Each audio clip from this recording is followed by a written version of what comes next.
আমরা আহ্বান জানাচ্ছি আওয়ামী লীগের পক্ষ থেকে, সাধারণ মানুষের পক্ষ থেকে বিএনপি গোদারা বন্ধ করে। নির্বাচন ভৌমিক হলে মানুষ একদিন আপনাদেরকে লাল কার্ড দিয়ে দেবে, সেই লাল কার্ড যখন দেখায় দেবে সাধারণ মানুষ, তখন কিন্তু আর ব্যাক করতে পারবে না। একে আজম খান যেটি শহীদুল ইসলাম বাবুল বলছিলেন যে গণতন্ত্র, নির্বাচন, আওয়ামী লীগের রাজনৈতিক দল হিসেবে আওয়ামী লীগের অবস্থান এবং বিদেশ নির্ভরতা, অনেকগুলো বিষয় তিনি বলেছেন। আপনার কি মনে হয় বাস্তবতাটা কি? ধন্যবাদ আপনাকে, ধন্যবাদ এসিটিভির দর্শকদেরকে, ধন্যবাদ আমার সঙ্গে দুই বিজ্ঞ আলোচক। আসলে বাবুল ভাইরা তো না পাওয়ার আর বেদনা নিয়ে তারা অনেক কিছু বলে। মানুষ মানসিক যন্ত্রণায় আস্তে আস্তে মানসিক সমস্যা দেখা দেয়। আমার বিএনপির বন্ধুদের অনেকেরই তাই দেখা দিয়েছে। আমি বলি নাই যে বাবুল ভাইয়ের যে মানসিক সমস্যা পুরোপুরি হয়ে গেছে, আমি সেটা বলতে রাজি না।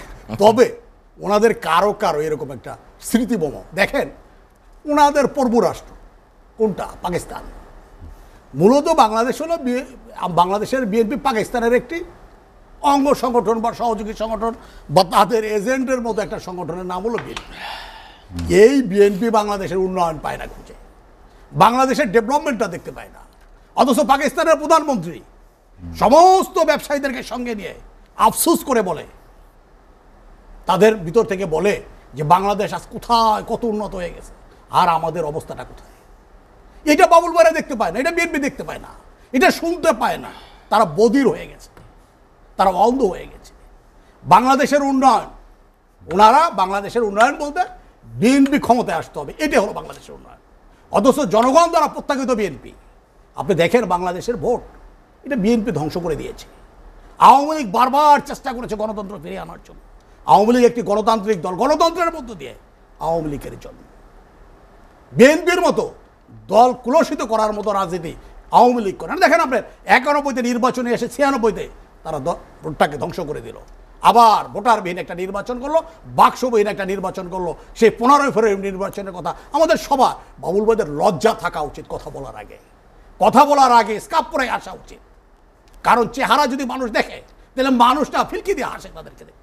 যে এই বিএনপি, যারা এই দেশে গণতন্ত্র ধ্বংসকারী একটি দল, গণতন্ত্র হরণকারী একটি দল, তারা আজকে কিভাবে বলে। দেখেন আজকে পৃথিবীর দিকে তাকিয়ে, পৃথিবী আজকে সারা পৃথিবীতে একটা বড় ধরনের ক্রাইসিস চলতেছে। পৃথিবী জুড়ে অনেকটা তৃতীয় বিশ্বযুদ্ধের মতো। আপনার রাশিয়া ইউক্রেন যুদ্ধ হচ্ছে, আপনার ইসরায়েল ইরান যুদ্ধ হচ্ছে, আপনার সারা পৃথিবীতে আজকে যুদ্ধের দামাল অবস্থাতে। আজকে সারা পৃথিবীর অর্থনীতি, আজকের পত্রিকা আছে, গতদিন আমেরিকার মতো জায়গায় আরেকটি ব্যাংক দেউলে হয়ে গেল। একের পর এক ব্যাংক দেউলে হয়ে যাচ্ছে।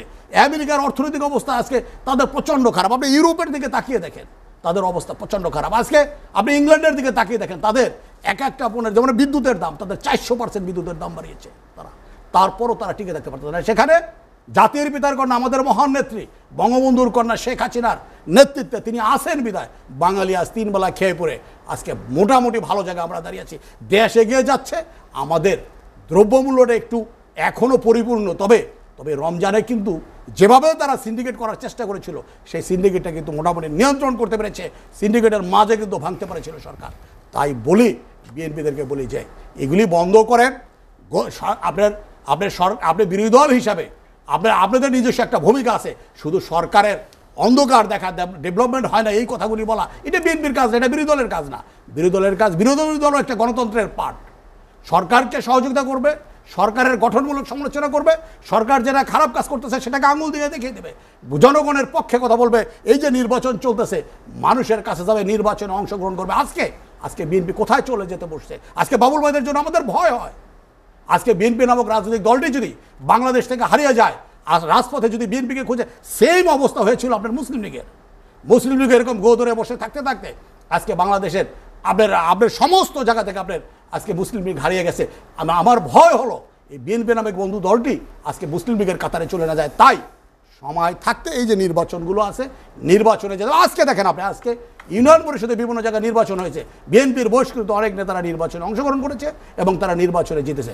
নির্বাচন হলো মানুষের কাছে যেতে হবে। মানুষকে দেখলেই তারা ভয় পায়। মানুষকে দেখলে পরে না তাদের খিচুড়ি রেগুড়ে একটা, যে ভোটের মাঠে যাওয়া যাবে না। যেভাবে জিয়াউর রহমান সাহেব যেভাবে ক্ষমতা এসেছিল বন্দুক নিয়ে, ঠিক সেইভাবে 79 সালে নির্বাচনে অংশগ্রহণ করার মধ্যে দিয়ে বিএনপি, জিয়াউর রহমান সাহেব 1 মাসে তারা নির্বাচনে রেজাল্ট না পর্যন্ত দিতে পারে না। এই সেই বাবুল ভাইদের দল 1 মাস তারা বসে থাকলো, কত ভোট পেয়েছে, বিরোধী যারা নির্বাচনে অংশ করেছেন কে কত বড় পরাজিত হলো, সেটা তারা বলতে পারলো না। তারা 1 মাস পরে তারা বললো বিএনপির অমুক ক্যান্ডিডেট অমুক বাবা জিতে গেছে। গণতন্ত্রটা পরিপূর্ণভাবে এই দেশে ধ্বংসের একমাত্র দল সেটা হলো বিএনপি। তাই আমি বন্ধুদেরকে উদ্দেশ্য করে বলি যে এখনও সময় আছে, গণতন্ত্রের পথে ফিরে আসেন, মানুষের কাছে যান, ভোটের রাজনীতি করেন, মানুষের পাশে থাকেন। আগামী 24 সালে যে নির্বাচন হবে, 24 সালে 29 সালে যে নির্বাচন হবে, সেই নির্বাচনে 28 সালে নির্বাচনে অথবা 29 সালের জানুয়ারি মাসে যে নির্বাচন হবে, মানুষের কাছে থাকলে মানুষ আমাদেরকে ভোট দিলে আপনারা সরকার গঠন করবেন, আমাদেরকে যদি ভোট না দেয় আমরা বিরোধী দলে যাব। এটা নামই তো গণতন্ত্র। ভোট বয়কট করা, ভোট থেকে দূরে থাকা, এটা কোনো গণতন্ত্র হতে পারে না, এটা কোনো গণতান্ত্রিক পর্যায়ে পড়ে না। এটা বিএনপিদেরকে, এই যে জাতীয় পার্টির আদেল ভাই আছে, আপনারা বুঝান নির্বাচনে আসতে হবে। যেটা নির্বাচনে অংশগ্রহণ করছে জাতীয় পার্টির আদেল ভাইরা, মানুষ দ্বারা তারা ভোট পায় নাই, এখন মানুষের কাছে যাবে, মানুষের কাছে যাওয়ার পরে তারা আবার ঘুরে দাঁড়াবে, আবার আগামী নির্বাচনে তারা হয়তো আরও অনেক বেশি আসন পেয়ে তারা আবার সংসদে আসবে। এটাই তো হলো গণতন্ত্র, এর বাইরে তো কোনো সুযোগ নাই। এটা কি করতেছে? আমরা আহ্বান জানাচ্ছি আওয়ামী লীগের পক্ষ থেকে, সাধারণ মানুষের পক্ষ থেকে, বিএনপি গোদারা বন্ধ করেন। নির্বাচন ভৌমিক হলে মানুষ একদিন আপনাদেরকে লাল কার্ড দিয়ে দেবে, সেই লাল কার্ড যখন দেখায় দেবে সাধারণ মানুষ, তখন কিন্তু আর ব্যাক করতে পারবেন না। ওয়ালটন ফ্রিজ কিনে অনেকের মতো আপনিও হয়ে যেতে পারেন মিলেনিয়াল। সেরা পণ্যের সেরা অফার।